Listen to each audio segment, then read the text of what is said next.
Standing in the wake of this train wreck, my heart is beating faster in my chest. This depression terrifies me.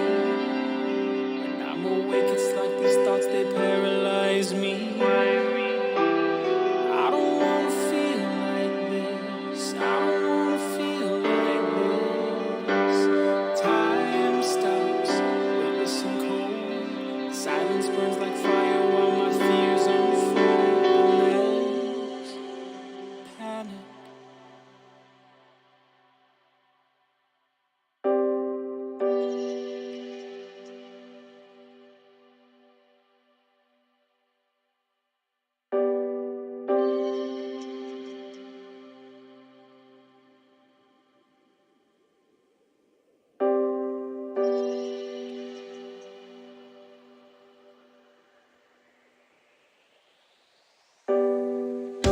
Tooth to my cheek, too hard to speak without you.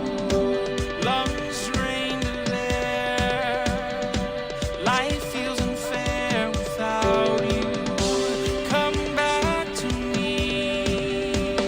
Don't leave me to dream about you. Dream about you. Dream about you. How can I breathe without you?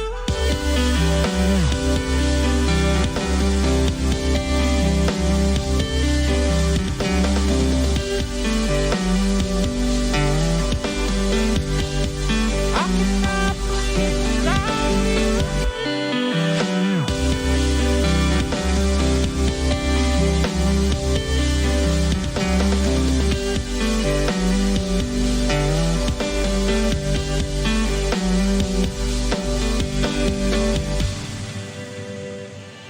Without you. What is left to say when the sky falls? I'm staring at your ghost in the stars. There's not a day that I don't miss you. The feeling swelling overflow. It's like I see you, hear you. I don't wanna feel like this. Why do I still feel like this? Heart ripped out of my brain. I sit here talking to myself. I think I'm going insane. Tooth to my cheek, too hard to speak without you. Lungs drain to there. Life feels unfair without you. Come back to me. Don't leave me to dream about you. Dream about you. Dream about you. How can I breathe without you?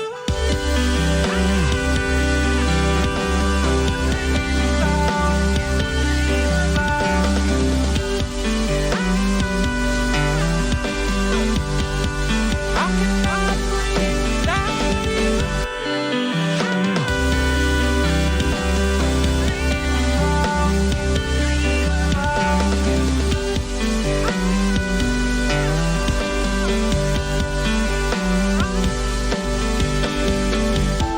The only way to fix this, the only way to fix this pain inside, the only way to fix this is a deep breath in as you say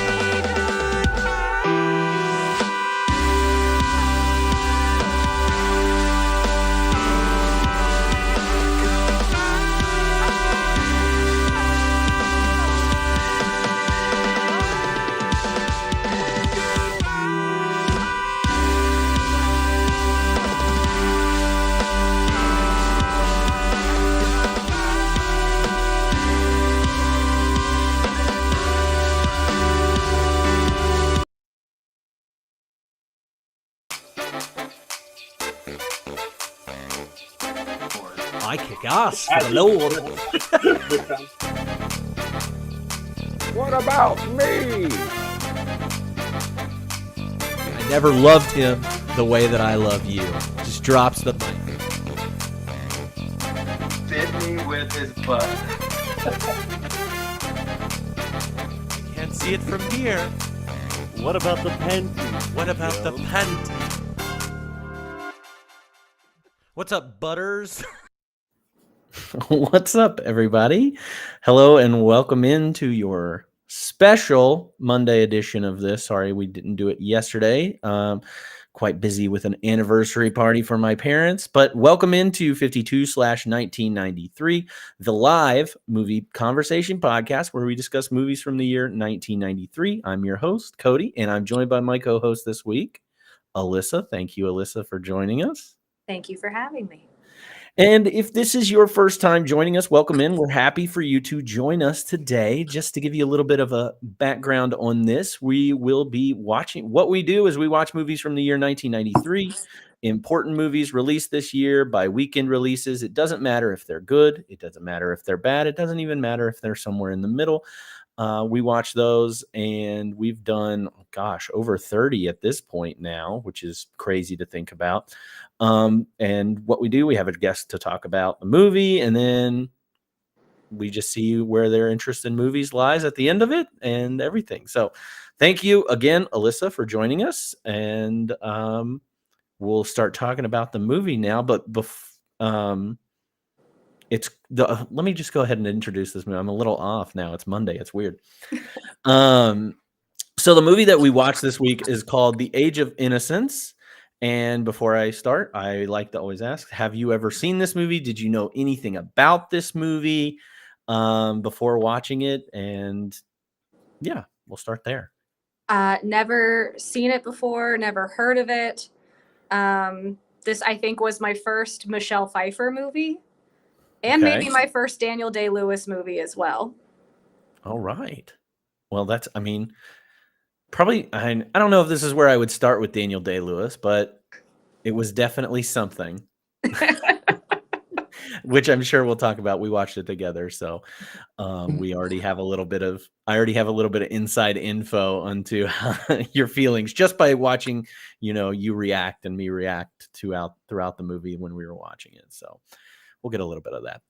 But before we get really in depth into this, let me go ahead and tell you a little bit more about this movie. I, as well, I had never seen this movie. Didn't really know what it was about. I had seen a trailer just because I made the list and was really excited to watch this based on the cast and the director and everything. So we'll talk about it a little bit more.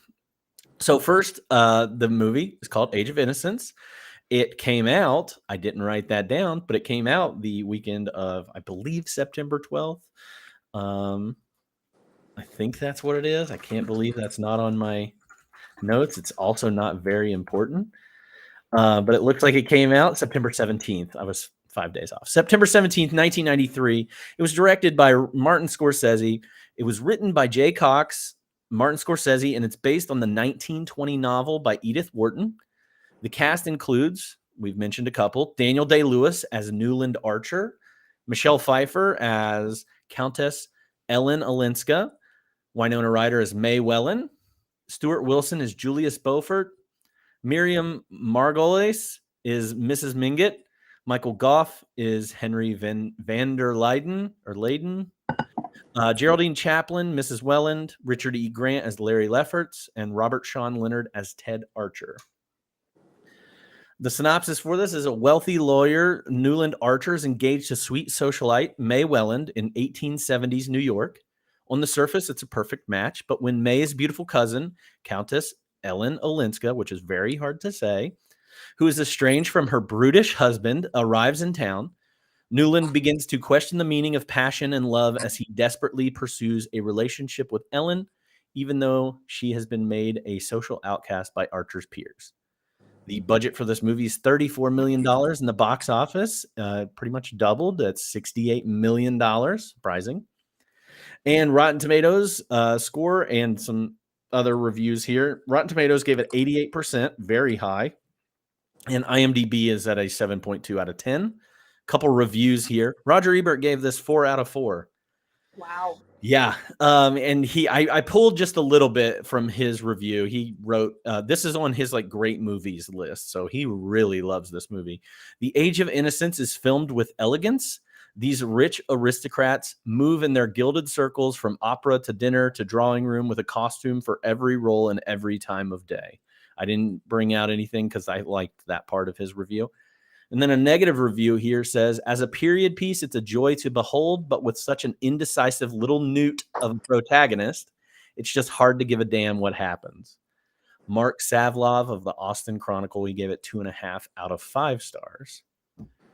And before we start things, this one had won a few awards and was nominated for a few awards. It won the Academy Award for Best Costume Design, probably deservedly. And it was nominated for Best Supporting Actress for Winona Ryder and Best Adapted Screenplay, Best Original Score, and Best Art Direction. So got a few awards there. Was not in the Best Picture race. Daniel Day-Lewis didn't get nominated. Pfeiffer didn't get nominated. So some interesting things there.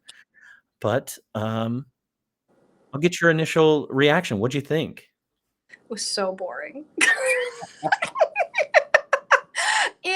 I agree with that second reviewer, Mark. That I think was a spot on review. Is that the main character, Archer, just like being Newt-like and not necessarily unlikable, but you're just like, dude, make a decision or just do something.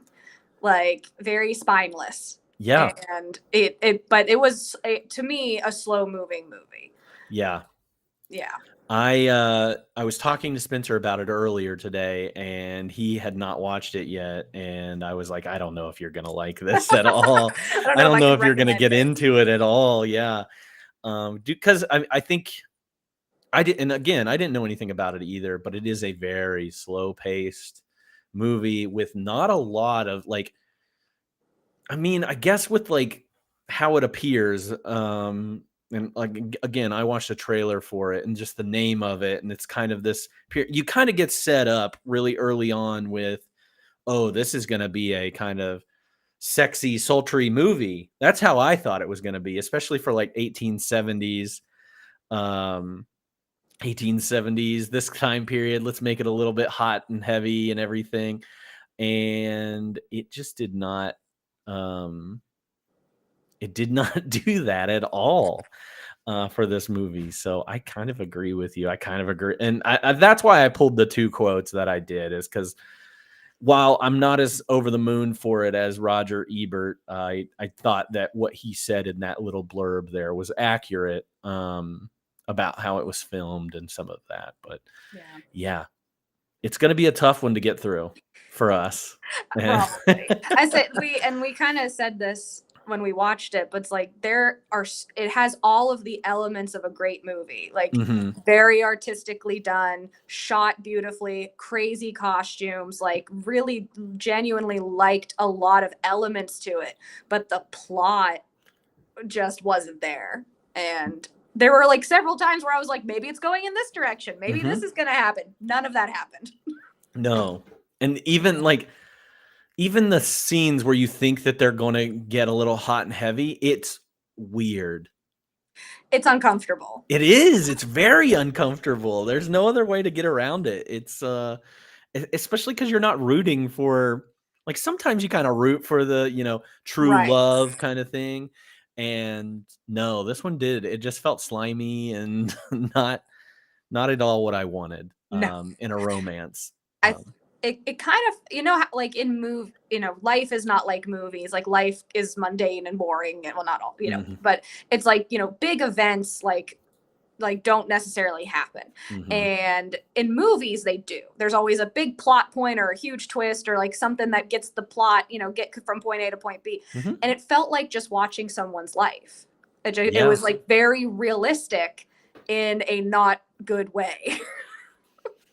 Yeah, that's definitely right on the nose. I couldn't have said it better myself. So as we go into this, anybody that's watching or taking or following along with us, maybe you didn't watch it, that's okay.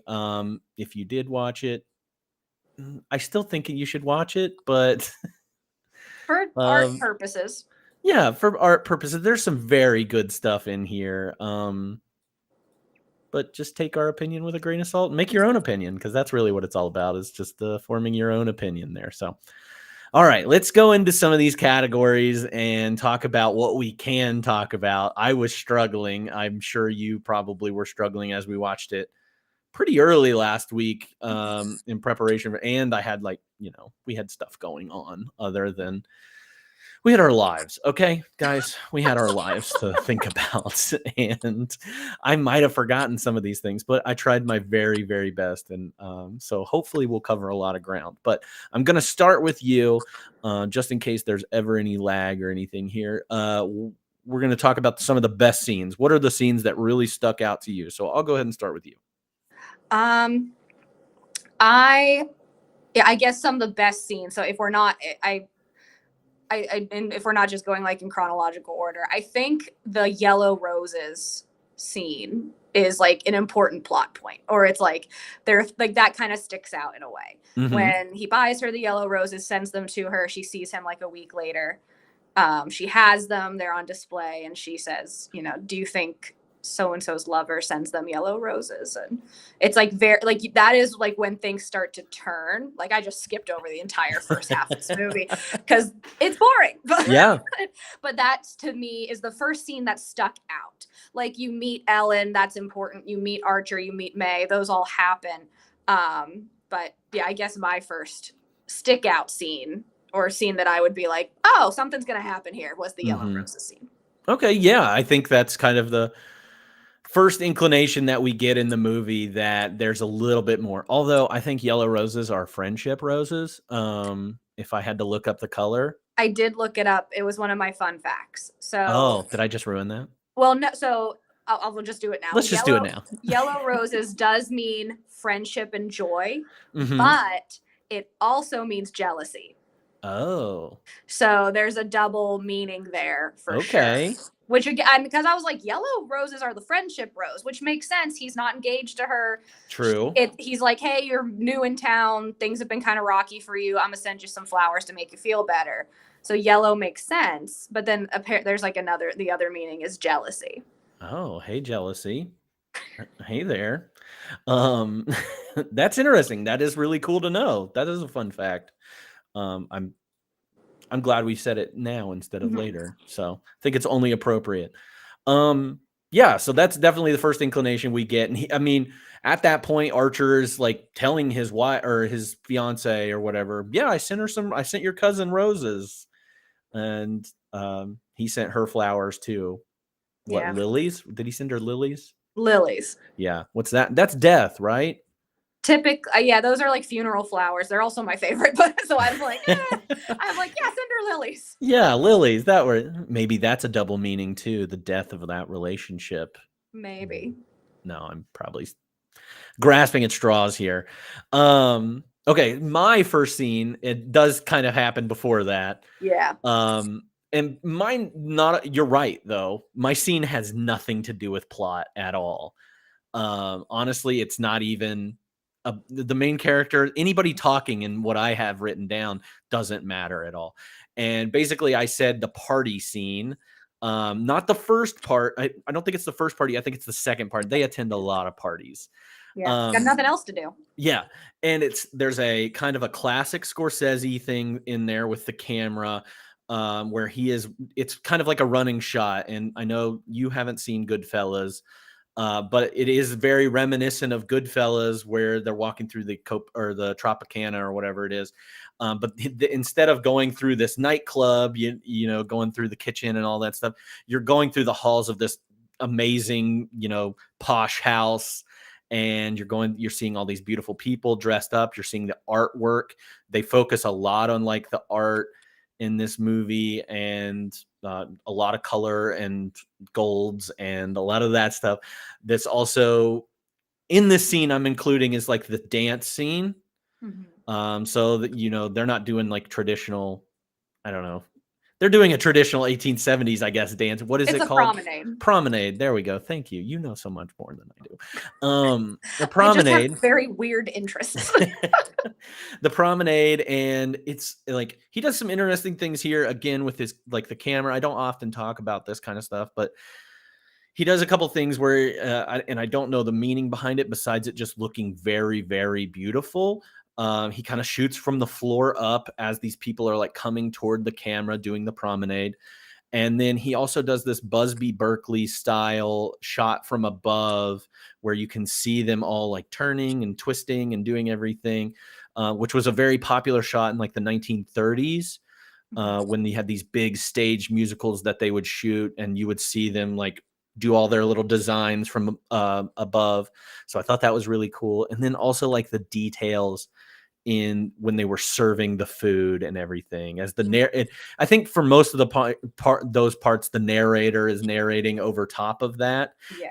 And it comes off very documentary style. Yeah, it does. Which I didn't think about until after we had watched it and kind of sat on it a couple days. I was like, oh, this is also kind of telling this documentary style thing of these rich people in New York and this kind of the way of life that they have. It reminded me of a documentary. It also kind of reminded me of Titanic a little bit. The old lady in Titanic is narrating over how beautiful the ship is and everything. Yeah. It's very reminiscent there. Obviously, this came first. I will say it is based on a book, a novel. And sometimes whenever a novel gets turned into a movie, you lose some of the internal thoughts, or like you only have what's in front of you to tell the story. So having the narrator it made it more book-like. Yes, absolutely. I was like, makes sense to have a narrator here because you needed so much more context than what was happening in front of you. This is probably like a 45-minute episode of Grey's Anatomy if you take all that stuff out of it. The 2 hours could have been 2 hours of it. Yeah. So and the way that they are like laying out the plates of food and just the table settings and everything like that. I really liked that. It was kind of obviously like any kind of art, like if you just sit there and look at it and think about it and you get something out of it. Yeah, it's very aesthetically pleasing. It's very calming. So there's probably some ASMR thing in there too. Why do you think I watch restock refrigerator videos on TikTok? It's the same thing. That is Scorsese and TikTok stocking video, ice videos are what this is about. Love an ice video. So that was kind of the first scene that I picked out, and then the rest of kind of like you, the rest of my scenes are in the back half of this movie. 100%. So yeah, I just wanted to bring up those first few scenes because it did seem a little different than a little bit more artistic, and then the narrative kind of starts moving in the second half of the movie. So what's your next one? The confessional. So the two of them are at Ellen's house, I believe. This is Ellen, previously being married, is looking for a divorce. He previously convinces her, hey, don't do that. That's going to ruin like all of your reputation, our family's reputation. Not really a great look. And then the two of them are together and he's like, I wish that you and I can be together. And she's like, what the fuck? I was trying to get a divorce because I'm into you. And he's like, ugh. So, and then they're like holding one another. Like they don't. Is that the one where he's like on her lap? He's like in her lap and they're just like both like deeply upset. And I'm like, okay, I thought this was going to be way sexier.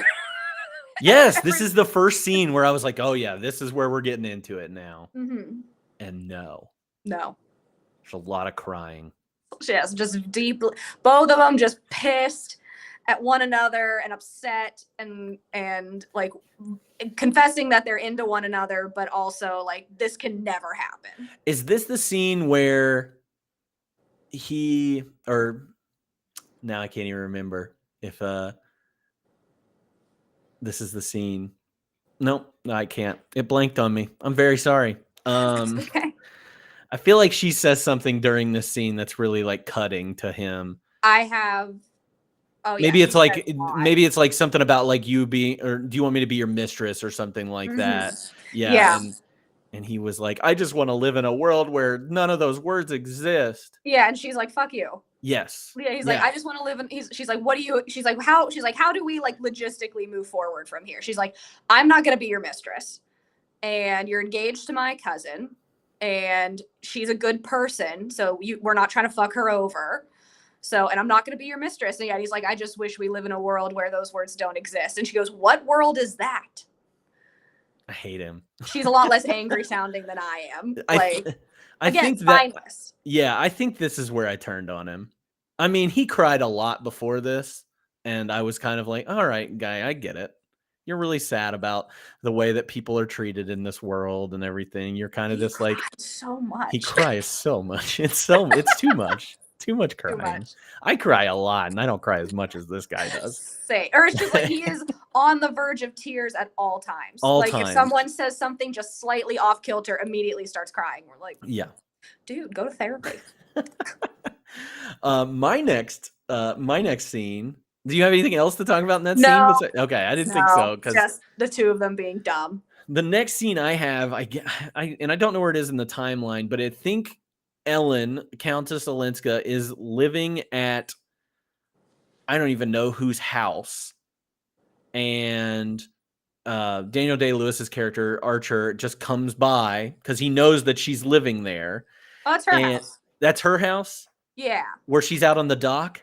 Oh no. Yeah. He goes to her house like 40 times. Yeah, I was about to say, no, The this is scene when starts around- she's living at somebody else's house. I think after the grandmother gets sick or something. Yeah, or is it Granny's house? it might be. It's I a think big she's white hanging out house with kind of Granny. out in the country kind of thing. Yeah. And so like he plays this game with himself in that moment. And it comes back. There's like a call back to it at the end of the movie. But he's like, if she turns around, she doesn't even know that this guy is standing there staring at him. And he says to himself, if she turns around and faces me, I will go to her and we'll like, get married. We'll do everything, whatever. This is it. And it pissed me off so much that was his game plan. And she doesn't turn around. She's just staring at these boats on the water or whatever. And and he's just like, well, I gave it my best try. And I was like, in that moment, I was like, that is such a guy thing to do, though. It's so accurate. It's like when boys are playing basketball, and this isn't just for boys, but I know boys that did this a lot. It's when boys are playing basketball outside, and they're like, I'm not going inside until I make that shot. And you'll stand out there for another like 30 minutes until you make this ridiculous shot. It's these dumb games that boys play. Boys, emphasis on boys here. And he is a very little boy in this, a very petulant little boy at times. It's a perfect example of him, again, being spineless, not wanting to make a decision or do anything to ruffle any feathers. He's going to leave it up to fate to decide. Yes. And he's like, okay, if she turns around, we're in. Like, we're gonna be together. I'm gonna go talk to her, whatever it is that the game is in his mind. She never turns around, and he goes, well, that's fate. Can't do anything about that. And it's just so, what's the word? Like, just has no intrinsic, like, thinks that he has control over these things. He's like, the world sucks and everything sucks. Yes. And I can't do things because of the world. Like, no, brother, you can't do things because you don't do them. Yes. And he wants so much to not be, and again, I feel like this is another, maybe I'm gendering this too much, but like, He doesn't want to be the bad guy. he doesn't want to be the bad guy. And he's like, oh, if fate grants me this, Yes, then who's to say no to fate? exactly. You can't be against that. And it's just dumb. It's so dumb. And I hated that part of it. So yeah, that was my next scene, just because it proves pivotal. I completely later. forgot about that scene. I'm not gonna Yeah. lie. It's a long movie. It's not even that long. It's only, what is it, 2 hours? Yeah, but it felt like 7. We got 10 minutes in and I went, how long is this movie? Oh yeah, I stopped it at one point and you were like, we have an hour left? I was like, surely this is the end. It's not. There's a whole other hour after this. This isn't even, there's a sequel. No. Okay, what's your next one? I had the goodbye party for Ellen. Okay, we are lined up on this one. Yes, it's just, so Ellen decides, so she's separated from her husband, technically not divorced. He lives in Europe. she decides to go back to Europe to, I don't know if she's going to be with him or be adjacent to him. But she decides she's going to go back. And at the same time, Archer's married to May. They got married. He went through with it. And at the end of, and like finds out that May is pregnant. And May has told Ellen that she's pregnant. And that's why Ellen makes this choice to leave the country. Mm-hmm. And in that, again, it's very beautifully shot while the plates are being passed and the camera's going like from face to face, Archer's face is like sullen. And he realizes that his wife knows about his not so affair with Ellen. And not just his wife. In this moment, everybody knows. He also realizes that everybody else knows. Yeah, he thought he was on the sly. He thought, oh, I married her, so everything's fine now. It's like, nah, dude. Like, you're still, like, you can't have both worlds. You're being scum. And it's incredible that this is just now the realization that he thinks that, you know, people know, or finds out that people know, because every time somebody mentions Countess Oleska in this movie, he cries. Yes. Like, and this is just to show how delusional he is. Yes. In terms of like, he's like, I'm not a bad guy. I've made no choices here. Like, we've never, you know, we haven't had sex. I haven't left my wife. I did the right thing and married her. It's just like, you can still be a piece of garbage and make zero decisions. I knew I picked the perfect person to do this movie with. No, but seriously. Yeah. I mean, this is what I mean by like the plots. This movie's so good on like costumes, design, art, like very well thought out. And I'm like, I understand the plot sucks because the main guy sucks. You don't want to root for him. I root for, but like, you know, you can root for May, you can root for Ellen, but like the main guy, you're just like, this is the worst love triangle on the face of the planet. Yeah, and I don't know if it's, you know, I feel like we've seen this story before. You know, somebody's married to somebody else, and we end up rooting for the person that is the cheater and the cheatee. We root for those people because it's love. I never believed for 1 second in this movie that they were really in love. Like, they just the chemistry wasn't there, and like, the way that Daniel Day-Lewis played Archer, it came off more slimy and spineless, like we keep saying, than not. Like, I'm not gonna root for that guy. He's not it's very incel.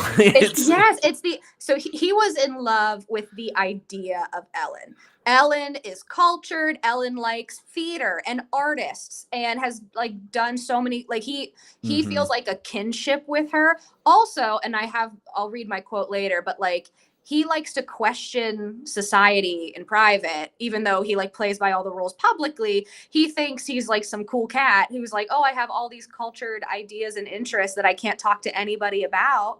So I'll talk to Ellen about them because she doesn't play by society's rules. He is in love with the idea of her. And I think he lusts for her. So those liberals, you gotta watch out for him. Yeah. You can, like, I think it's like an emotional lust almost. Yeah.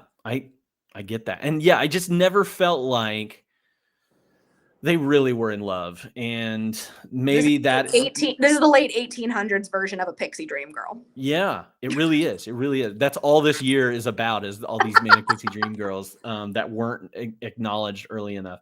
But yeah, and like, he doesn't even get, like, I don't even feel like he gets to know May that well. Like, she's kind of cast aside as like being dim. And she's not. And she's really not, because one of my quotes that I have, and we'll go over that here in a few minutes, kind of points that out. Like, no, she's interested in things, and she wants to be interested in things. Yes. But he doesn't care. He just says, oh yeah, you're part of this, like, you're this girl. You're not, you're young, you're 23 or whatever. Yeah. And this other lady is more my age, my speed, 35, around there, whatever. And yeah, so I just, he never even tries, I feel like. Nope. Even before Ellen existed, I still don't yeah. feel It like was he was trying. I don't want to say a marriage of convenience, but like it but how and it's played out throughout the movie how this works is like there are very much alliances made with marriage. Like our family is backed by that family, and I was like, I don't know what half of this means, but like that's how it was. And like them getting married was was important for both families, for like public eye. Like he needed to do that, or it was the right thing to do. This movie does take a lot about like the rules of society. Yes. Very And politics, not like literal politics, but like social politics. Yes, because they make reference to that, and that's one of my quotes too, about like basically the laws of society versus the laws of actual law. Thing. So, this is also the scene, and maybe I'm blowing up another part of your scene, but you already got that. May tells Archer that she's pregnant, but we get that revelation there that she told Ellen. But she told Ellen 2 weeks ago when she didn't even know that she was pregnant. She assumed. She made a guess. and then you just see like she has this perfect smile on her face when she tells him all of this information. Like, I guess I just knew 2 weeks ago that I was pregnant when I found out today that I was pregnant. And it's like she knew, she got you, and she knows. And again, that's that realization that she knows kind of thing, like, and that she's known forever. So yes. All right, what's your next one? I just had the closing scene. So like the in Paris. Are they in Paris? Yes, I believe they are in Paris. I think she went back to Paris. Yeah. So live. May dies 30 years later. Like after a lifetime later, they get married. They have multiple children. Like they're very successful. Like they are socialites. Their kids are successful. Like life goes on, and May eventually gets sick and dies in her 50s. And Archer lives on as her widower. He and his son take a trip to Paris, and while they're there, find out that the son knew, I guess, in advance, Ellen lives in Paris. So he has not seen her in over 30 years. And there's this moment where he's like, am I going to go see her? Am I going to say something to her? And he's just like, I'm good. And then we get a callback to that dock scene. Yes. But in his mind, it goes a little bit differently, and she actually does turn around, but he still doesn't go upstairs to go talk to this woman. Yeah, he just is like, hey, let the bygones be bygones. She was a mistake from my past. She was just someone that I was fucking around with. And I lived a good life at 57. Yeah, and he's like, I'm gonna let that one slide. Yeah. His son goes and talks to her. Yeah. And he just stares longingly at the window that he thinks that she's in, and then walks away. I kind of like it though. I've kind of turned on it. I didn't improve my score any. I think I'm still good with where I rated it and everything. But like, I kind of like the ending, mostly because we never got payoff to begin with in any of the movie. He is nothing if not consistent. It's true, but he sucks up until the end. I think at that moment, like, it's fine. It's not an excuse for any of how he acted throughout the rest of the movie. But I think at that moment, he's like, oh no, I had this good life. I had these 3 kids, and I don't need that, that fleeting year in my life or whatever I don't need that anymore. I'm good. I'm content. There's a contentment there when he's turning around, because he even does. He plays that game in his head, that boy game, where she actually does turn around. He got exactly what he needed there, and he still was like, "No, I'm good." So I don't think he's letting fate decide his life anymore. So again, not to excuse anything that he did earlier in the movie, but I was like, "There's a little bit of redemption there for you. You still suck."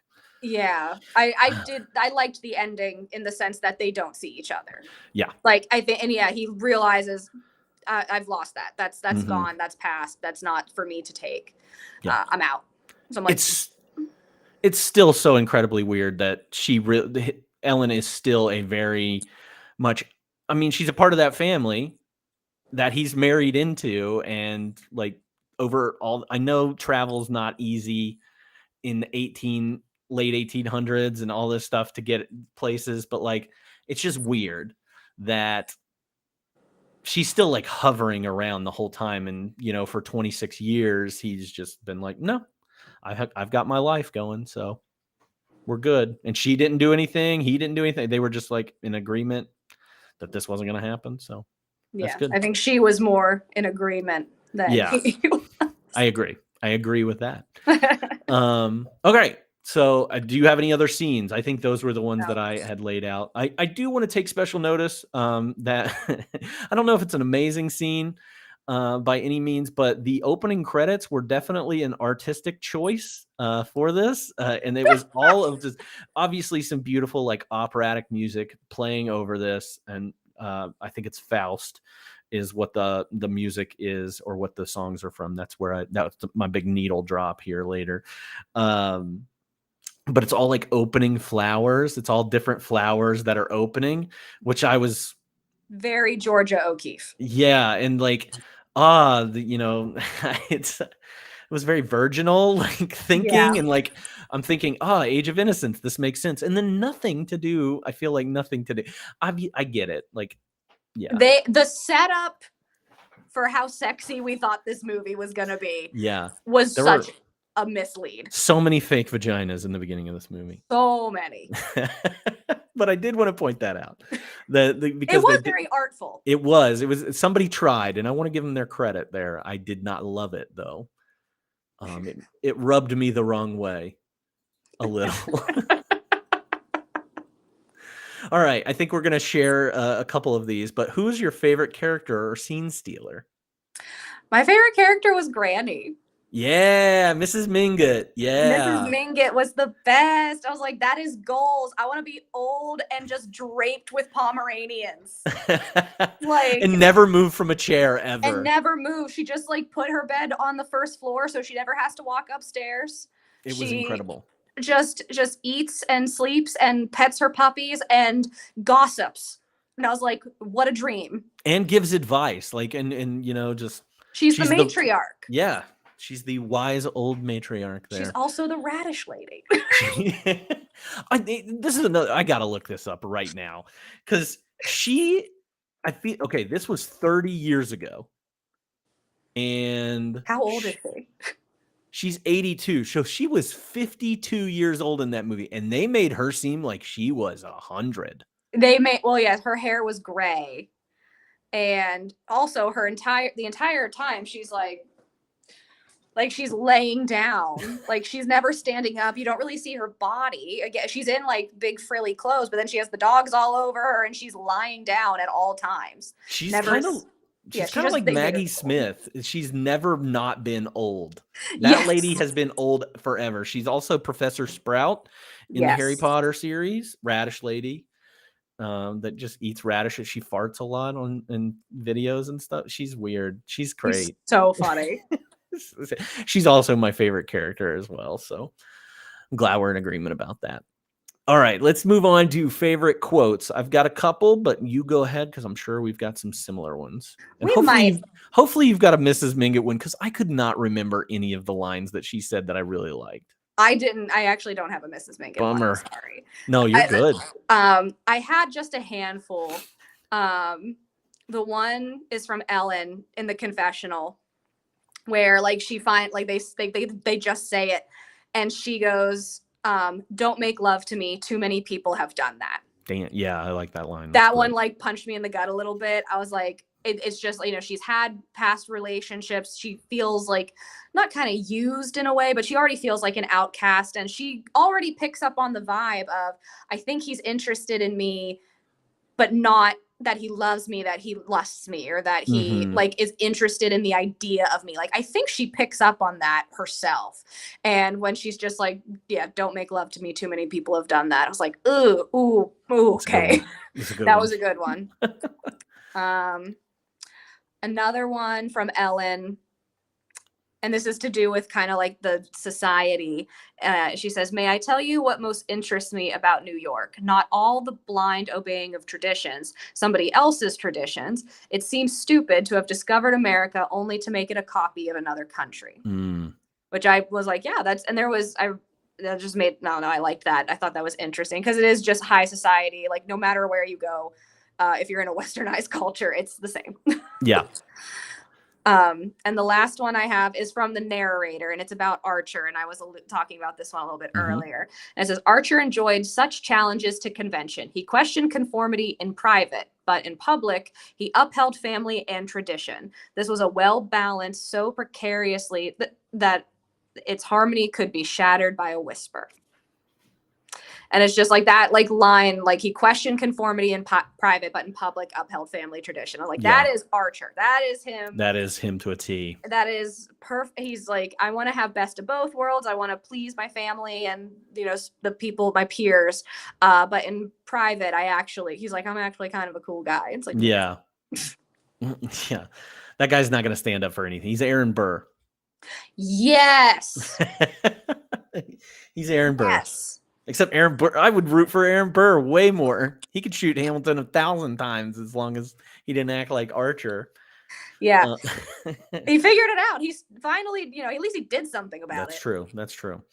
I have a couple quotes that are different than yours. So the one of them I was referencing earlier, and I don't know why I like this interaction between May and Archer, but May says, "What are you reading?" And Archer says, "Oh, it's a book about Japan." And she says, "Why?" And he says, "I don't know, because it's a different country." And she says, "You used to read poetry. It was so nice when you read it to me."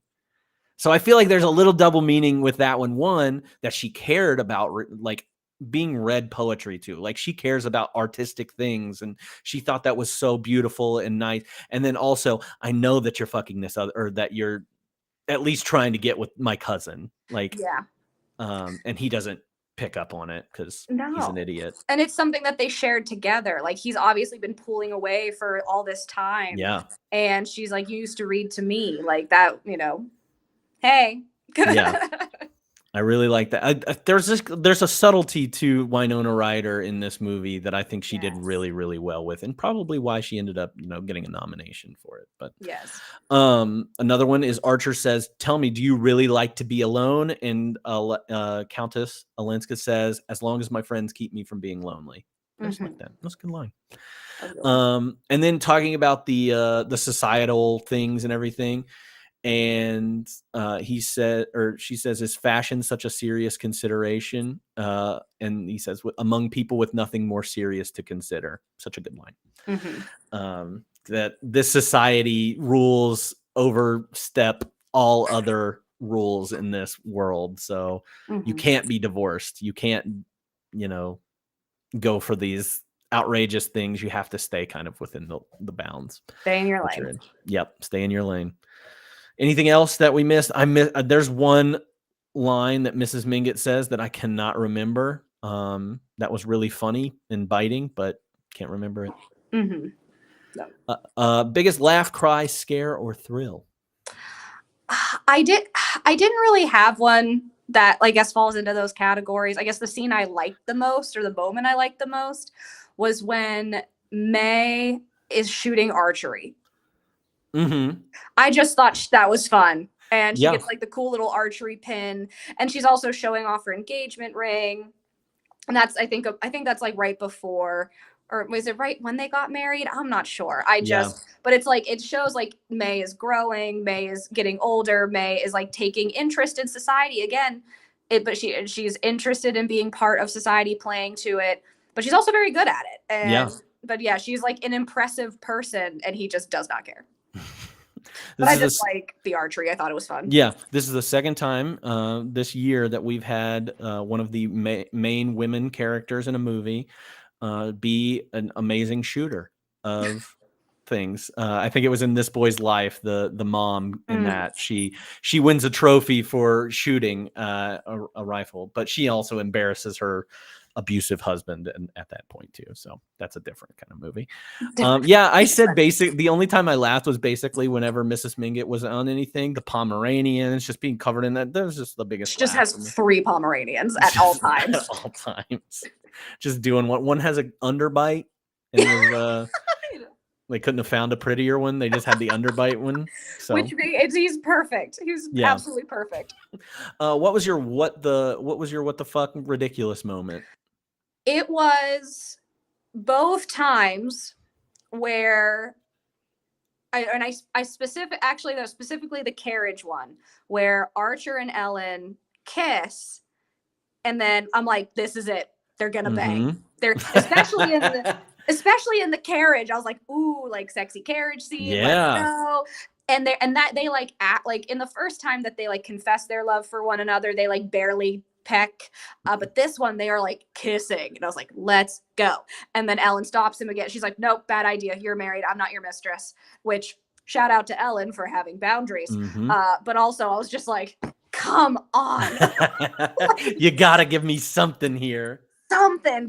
Or just someone, I don't know. I just either you do or you don't. Either go have sex with him or never speak to him again. Yeah. Like you cannot be both. Yeah. I had already talked about mine, but yours is really, I almost forgot about that scene because it's so unsexy that nothing happens. But mine was him waiting. I just think that's so like waiting for her to turn around. I hate it so much.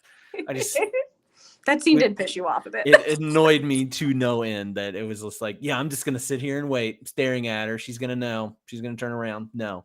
Well, it does say later that she said I didn't turn around on purpose. Yeah, but how long is she standing out there for? She's probably out there for hours. If she knew he came, is she just like, nope, I'm not turning around because I'm playing my own game of never turning around? Like, what if he would have came up to her on the dock and actually did what he was supposed to do, which was go find her? I think that's what she wanted.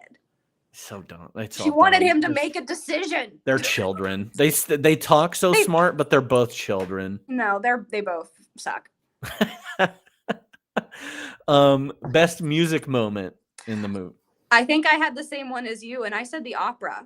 Yeah, the opera is definitely the best. Opening scene. I think it comes back a couple times in the movie. Well, it's a good indication of the passage of time, and also because there is one point where Archer says, "Oh yeah, I come back and I see this play every year." Yeah, and it's like perfect example of doing the same thing that I've always done, just to stay in my lane and don't do anything different or out of the ordinary. And yeah, you see the exact same opera happen an hour into the movie after watching it from the opening scene. Yeah, I don't know much about Faust. Do you know anything about Faust? I know nothing about opera. I thought that the story of Faust, and maybe people in chat, I don't know, I haven't been able to see many of your comments just because it's not working on my screen for some reason. Know the story of Faust, but I thought it was the tale of a guy that sells his soul.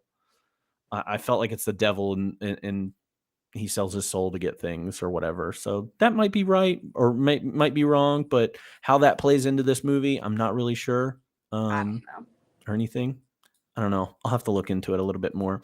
But also, like, the score is very beautiful for the rest of the movie. It's very, again, just kind of goes with it. That 1870s high society. It has all of the elements of a great movie. Other than the plot. Technically, I think this movie's wonderful. I do. Yeah. It's beautiful. Okay. So I broke this next one into a couple different ways. Okay. Categories. Most dateable or fuck, marry, kill. Who is the most dateable? And if you had to choose, you're Archer, but you're cooler than him, and you had to choose between Ellen or May, who are we going with? Oh, what a great question.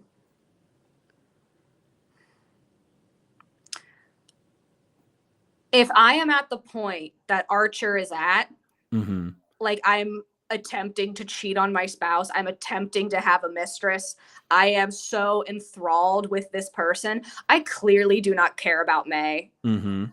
And I am a hopeless romantic, and I'm like, yes, throw away all of society and go with the woman who is an outcast. But it's like they could have moved to Europe together. They could have been fine.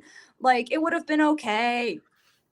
And I guess I would have picked Ellen because that just seemed to be the correct choice. Now I also would say I'd pick Ellen before he married May. Like he had plenty of opportunity to end his engagement, and he didn't. And that's the part that made me even more angry. She gave him the out. She did. She was like, "You love somebody else." He gaslit her. Yes, he definitely did. But I will say at that moment, I do not think that I don't think he even knew what he was doing at that point. No, because that came right before, literally the scene right before the confessional happened. Yeah. But once again, like when you start kissing someone else, I don't care if it's 1890 or 2023, you start kissing someone who's not your fiance, you are out. Yeah. Even if he never ended up with Ellen in the end, you can't be with May. That's not fair to May. Yeah. I think I'm going with May on this one. Just because of the I was like, I don't know. Old hat. Like Ellen's old hat.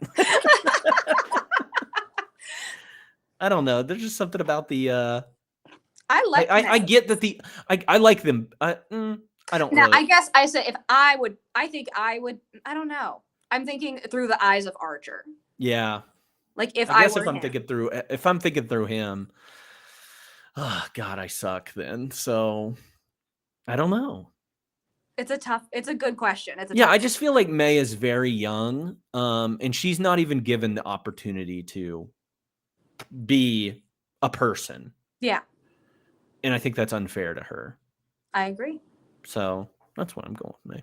All right. Now I'm going to get down to the really nitty gritty with you. Great. The fuck, marry, kill with 3 characters. Is it all 3 of the Pomeranians?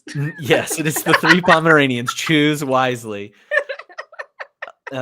Steven in chat said that he chose May as well. And also, thank you, Steven, for looking up that about Faust.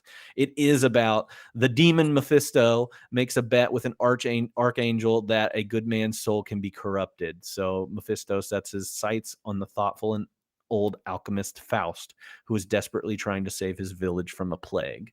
Okay. So I don't know. Maybe it's the time. Yeah, and I definitely think it was popular at the time. But I was also thinking about like, could that be like the corruption of Archer's soul in this? She's Mephisto. I don't know. Make her the devil. Yeah. Biblical. Okay. I was gonna say she's Eve. She's Eve. She's first sin. I love it. Okay, your 3 choices are Archer. Mm-hmm. Who I know you have really strong feelings about. Mm-hmm. Larry Lefferts doesn't get a lot of time in this, but he's in the background. Okay. If you can remember who Larry Lefferts is. You don't remember him? I know his name came up. Yeah, he's always in the back. He's the guy that he's the guy that saw them on the street. He's the younger version. So there were those 2 guys. He's the younger one. Yeah. And then Julius Beaufort. Okay.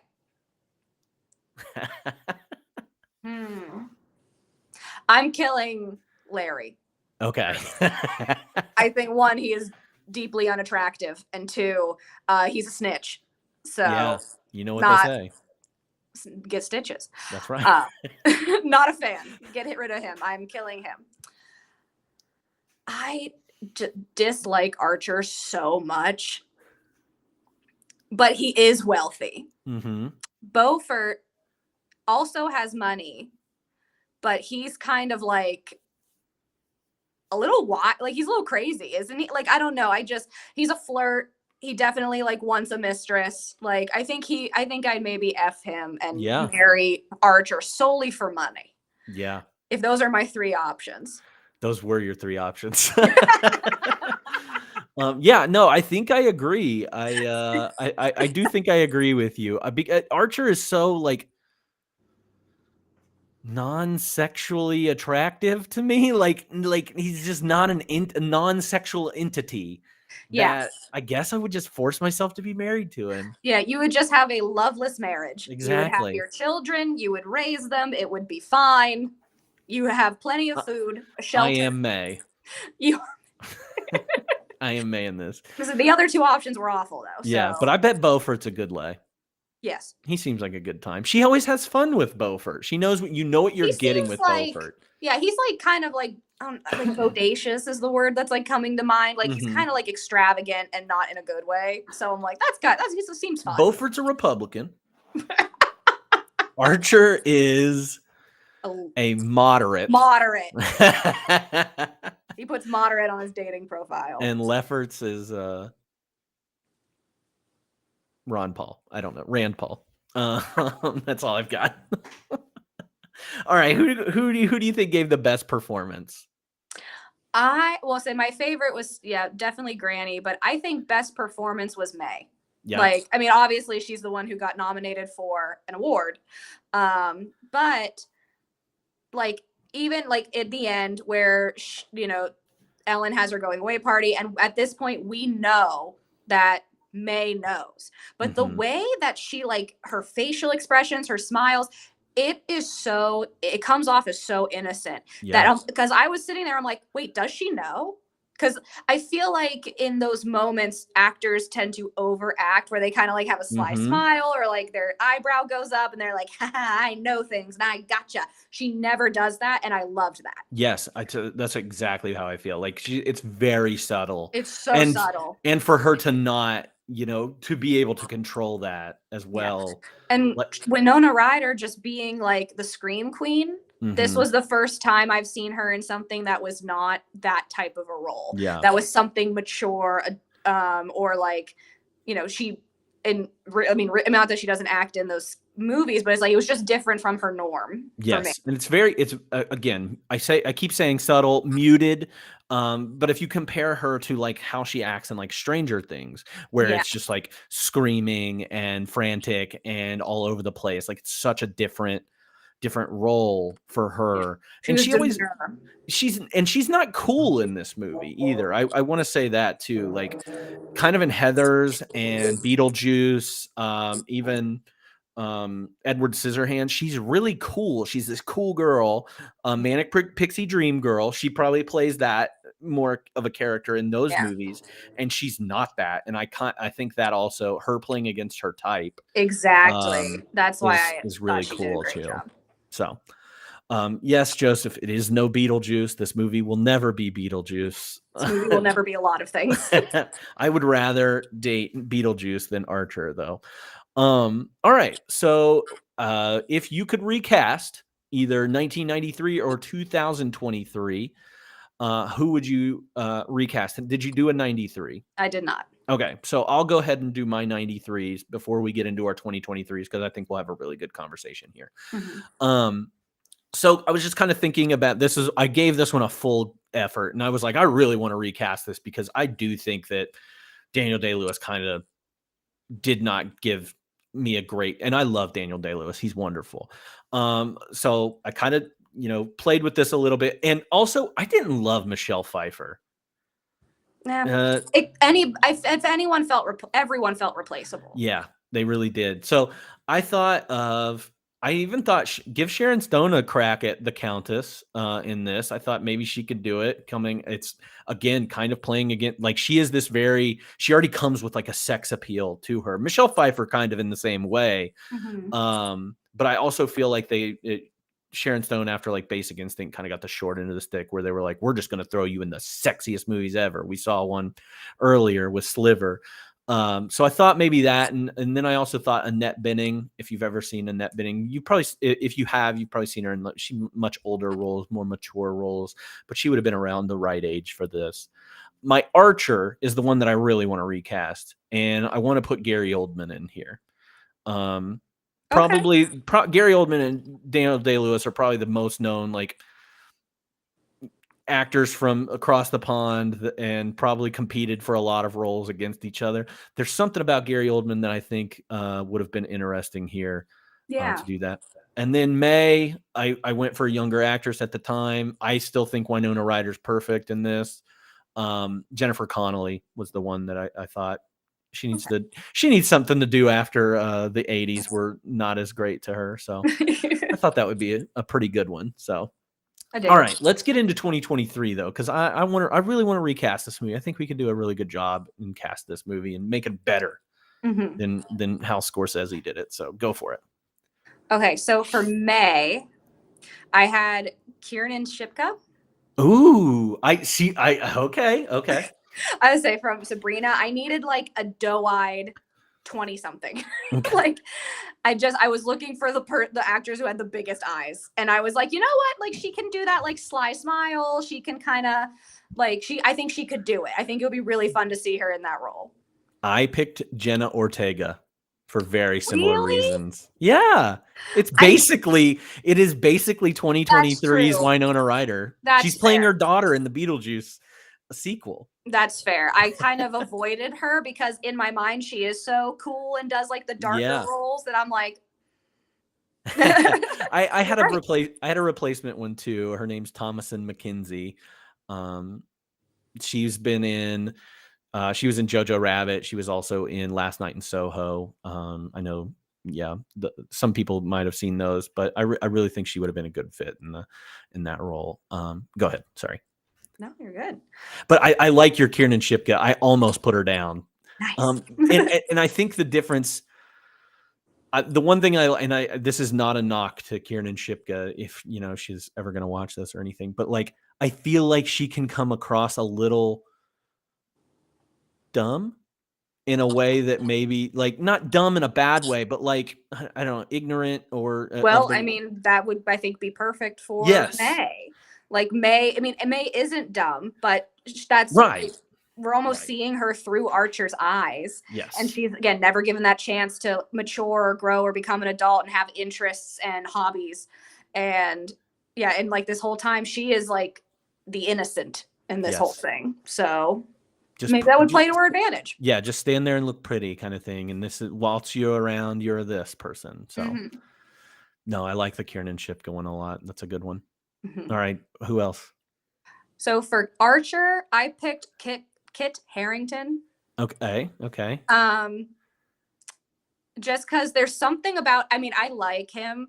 There's something about his face that I'm just like. You want to punch? It's like depending on his role, he can be hateable. Like, which I'm like, I don't necessarily want to recast this. I mean, I want to rewrite the whole script, but I don't know. I just kind of thought he would do a good job. I don't know. I thought it was, and just I haven't casted him in something prior to this. I feel like I go through the same people over and over again. Same. And I was also looking for someone in their 30s, like because of course the first person that comes to mind is Timothée Chalamet because you stick him in everything, and you stick him in everything, especially a period piece. But he's too young to be Archer, and I was like, I'm tired of him, so I'm not casting him.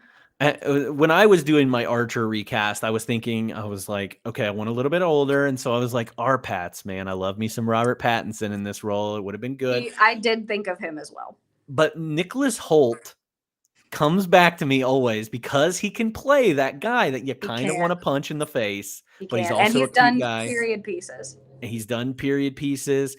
With The Great, that show that's on Hulu. He's, I mean, really, but he's also like villainous too, a little bit. Not that Archer's supposed to be the villain in this. I would rather him be a villain. Like that's the thing. Like it's just he was so indifferent and so again spineless. I keep saying it, but it's like just do something. Yeah. But the one that I really liked in this, I wrote down a lot of people for these. Go for it. Dev Patel. Okay. Who I was like, let's get a little bit different with this. I think, and I don't know if you've seen this movie. I don't think a lot of people have, but it's called The Green Knight. And Dev Patel is and it's a really visually beautiful movie, but Dev Patel's kind of a dick throughout the entire movie. He's a little sure of himself and he's wanting to prove himself. And he's also wanting to prove himself in ways that, there's a scene where he essentially sleeps with another man's wife, or it gets something from her anyway. Throughout this thing, it's I don't know. It's kind of slimy a little bit in this as he's like venturing to be this knight of the round table. So I really thought Dev Patel is the one that I think I settled on the most for that one. So, all right, Countess Olenska, did you recast her? I did. I came up with 2 because I wasn't sure what her age was. Mm-hmm. For the older casting, I had Amanda Seyfried.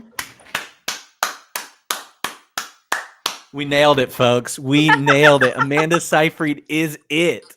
She would be great. Who's your other one though? So if it was younger, I picked Phoebe Dynevor. I don't know who that is. So she is the main female lead in the first season of Bridgerton. She has red hair. She dated Pete Davidson. Okay, yeah. So her character in the first season of Bridgerton is May. It is very much May. And I would really like to see her in because it's to have her in the Ellen role instead, just to kind of stretch her. Because I've never seen her in anything other than Bridgerton. I think she's maybe had like one other like movie role, but it was like a small movie that like didn't get much traction. So that was I wasn't sure what her age was. So Amanda Seyfried would be my pick. Yeah, she was my number when I was looking and doing my research. I was looking for 30 somethings. And she was a little bit older, and I was like, no, she's it. Like, she came up. I immediately thought of Scarlett Johansson, but then I was like, no, she's too much. She's thrown kind of in these sultry roles a lot. Like, it's because of her voice and all this other stuff. Yeah. I kind of don't want to see her in more roles like that. But, Amanda Seyfried nailed it. That is a perfect one in my eyes, obviously. And Ellen's not just sultry. No, like, I know, but also, I wanted a sexier movie. Oh, that's me too. But I think that's why I liked Amanda in it, because like she can do both. Yes. And she's a better actress than Michelle Pfeiffer, 100%. There you go. Yes, I would care way more about Amanda Seyfried in this movie than Michelle Pfeiffer. Yes. I would root for her way more than that. So, yeah. Man, I don't know if I think that's the first time that I've cast the same person as somebody else. So I feel like I just got a handshake on Great British Bake Off. You deserve it. You deserve it. I'm proud of us. Good job. Any other casting that you wanted to do? I just went with the big 3. You didn't have. I put Miriam Margolyes back in the role of Mrs. Mingott. Yeah, keep her around. She's great. And she's probably more age appropriate now. Although I don't know how long people lived in 1870. She might have been 50. Seems like an old time for them. So yes. All right. Any fun facts that you have about this movie? I know I ruined one of them earlier, but not ruined. But I got a couple. Two of them have to do with cameos. So Scorsese is the photographer taking May's wedding photograph, which I thought was fun. I was like, oh yeah, just put himself in his movie. Yeah. Another one, Daniel Day-Lewis's sister's in the movie briefly. So she was in town visiting him, and they just like recruited her to be like an extra, like looking at May's engagement ring when she was showing it off. So I thought that was funny. And then the last one I had that, because when you go on IMDb, there's like a gazillion fun factors, but I just picked out the ones that I liked. Scorsese said that this was the most violent film he's ever made, in reference to it being emotionally violent and not physically violent, which I loved. Also, his first PG rating. Yeah, that is. I didn't even think about that. I didn't even think about it until I put it in the VCR back there. I looked at the case. I was like, oh yeah, this is PG. Of course, nothing happens in this movie. Your parents can watch this with you, guiding you. Yeah, those were the only ones I pulled that I really liked. I've got some fun ones. I think one might really make you laugh. Sir Daniel Day-Lewis, I made sure to put the sir in, checked into the Plaza Hotel as in Archer and lived there for 2 weeks wearing clothes suitable to his film's character as research for Newland Archer. He is very much known as being method. He also didn't speak to Richard Grant at all through the filming as they played, rivals. Richard Grant was Larry Lefferts. And so they didn't talk until the final day of shooting, and Daniel Day-Lewis finally broke character and gave him a big hug and thanked him for putting up with his dumb shit. For fun, Miriam Margolyes would flash her breasts at the crew between takes as she thought they deserved a little treat. She likes to give back to the community. She does. I love that for her. Today she would be called a predator, but back in 93, show them things. That's hilarious.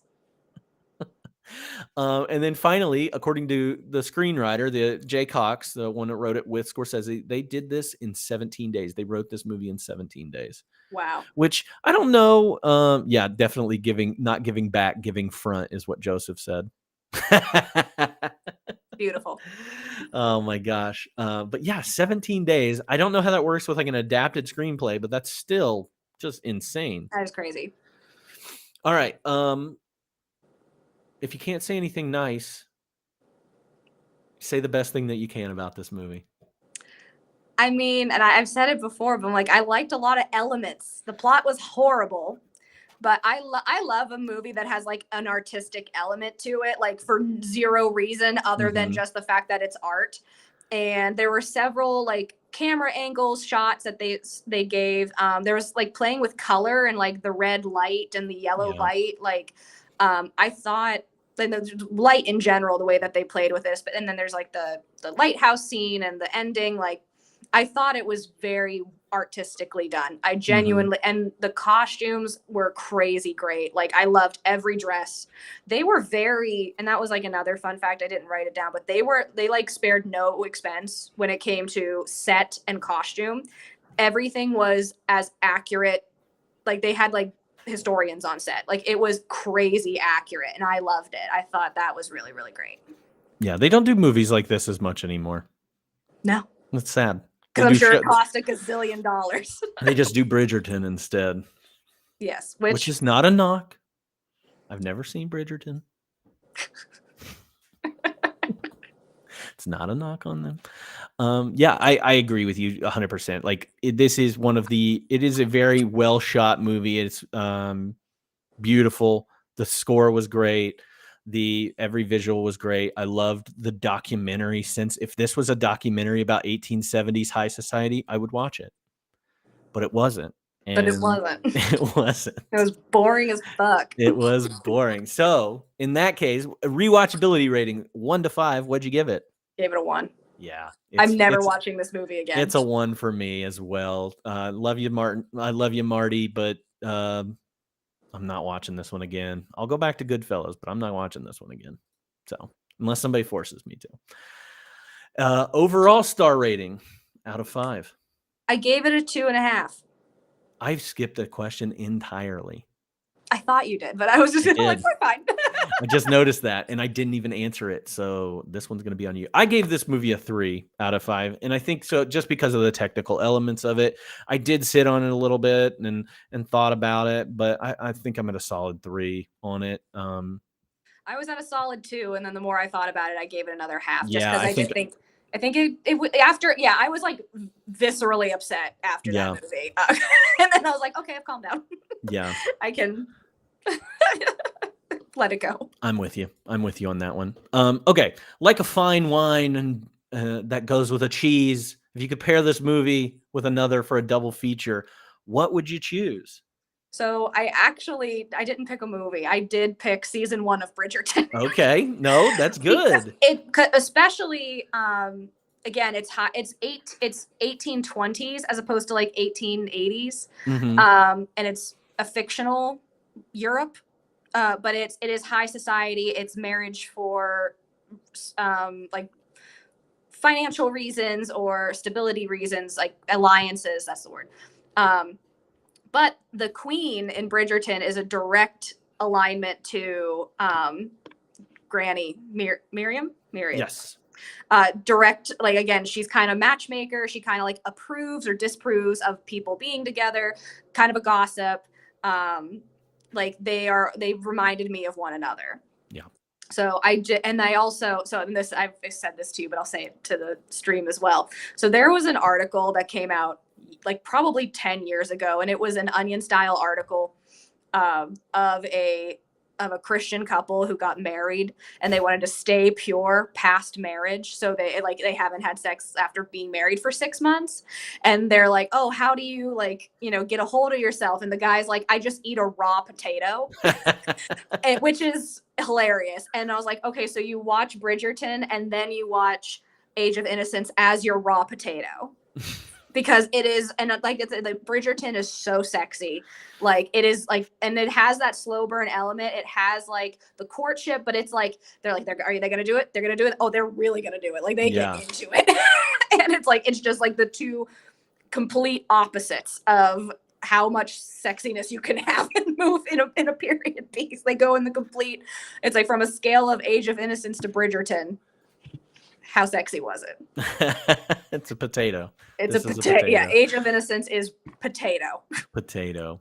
I So love that that. was my pick.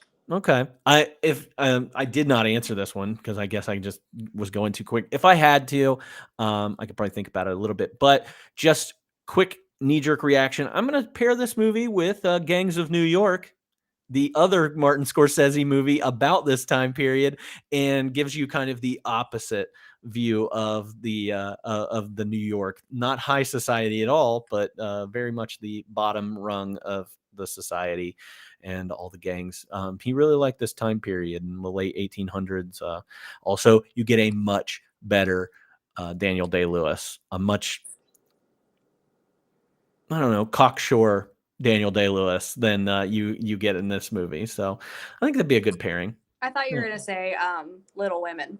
Oh, Little Women. That's a good one. I forgot all about talking about Little Women. Another Winona Ryder in a movie that's Mhm. not scary. Yes. And that's around the same time too. It's post Civil War. I think it takes place in the country in New York, maybe like upstate. I could be wrong about that, but yeah, I think fashion wise, especially, that would be a really good one too. So thank you for reminding me about Little Women. Also, go see Greta Gerwig's Little Women. It's amazing. So, okay, yeah. Thank you so much for watching this boring ass movie with me and talking about it on here with some of our friends and talking about it as to length. So I really do appreciate that. I always end on movie recommendations of something that you've recently watched. So is there anything that you've watched lately that you were proud of, or even if it's something you're not proud of? It Takes Two. I'm always proud of It Takes Two. Okay. Justice for Joseph. That's right. Oh gosh. I haven't watched a lot. I think the last time I was on, I said I was watching Steven Universe, and I have since finished Steven Universe and watched the movie, and it is probably my favorite television show of all time now. And I want to rewatch it, which is saying something because I don't rewatch things. She does not rewatch shows. And I have been putting off watching the Steven Universe future because I'm like, no, I want to save it for whatever. So I haven't watched that yet. But the only thing that I went back to my letterbox and I was like, what have I watched in the last few weeks? But I'm a Cheerleader. I watched that one finally. It's been on my list. It was interesting. I genuinely liked it. I thought it was a great movie. There was a couple scenes where I was like, that's really upsetting. But other than that, it was very fun. It was good. It was like quintessential camp 80s movie. Main character, cheerleader, who's the poster child for heteronormativity, realizes that she's a lesbian and her family and friends have an intervention and send her off to essentially a conversion camp and meets a girl there that she likes. So it's good. I do recommend it. But there's some stuff in here you're like, that's really fucking weird. There's some stuff in there. It's very 90s too. It's like an 80s movie. You're right. But it was filmed in the 90s. Vibe. Yeah, you get an 80s vibe from it, definitely, the way that movie's filmed. So yeah, that's a good one. I like that one. I think I saw that one within the last couple of years at least. So good choice. Anything else? No, that's it. That's okay. Watched much. I haven't watched much either. I think the last two movies that I watched, and they're decent movies. I finally watched the Guardians of the Galaxy Volume 3, which was a really good movie. Kind of good cap to end that franchise if they're going to end it. And then I also watched the David Cronenberg movie based on a Stephen King book called The Dead Zone.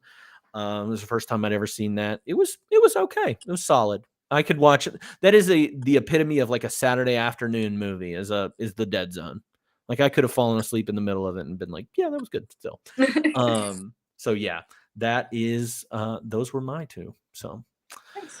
all right. If I think that's everything we've got. So again, thank you, Alyssa, for joining me. I'll let you get back to your regularly scheduled program, your Monday night. And I look forward to the next movie that we'll be talking about, which I don't remember which one it is, but we'll figure it out. We'll get you back on here for something. Oh yeah, I don't know. Yeah. I don't know if I'm on it. But next week's movie, and we're playing with the time here a little bit because I've got something at 5 next Sunday that I have to attend. But our next movie is one that I'm really, really excited about, and it's Dazed and Confused by Richard Linklater, and it is currently streaming on Peacock. So if you have access to Peacock, it is streaming on there. If you don't have access to Peacock, you can always stream it by purchasing it on any of your VOD services. So, or if you want to pirate it illegally, I don't care. So do whatever you want. Damn the man. That's what I say. But I'm really looking forward to that one. And we're going to have a good guest on that one. He's in the chat right now, but we'll have a good guest for that. And we're going to talk for 3 hours about Dazed and Confused, even though it's a 2-hour movie. So I will end on that. Again, thank you, Alyssa. Thank you to all of the people chatting. And thank you to anybody that's listening to this afterwards. Join us next week when we do this and talk about Dazed and Confused. So thanks, everybody. Hope you have a good night.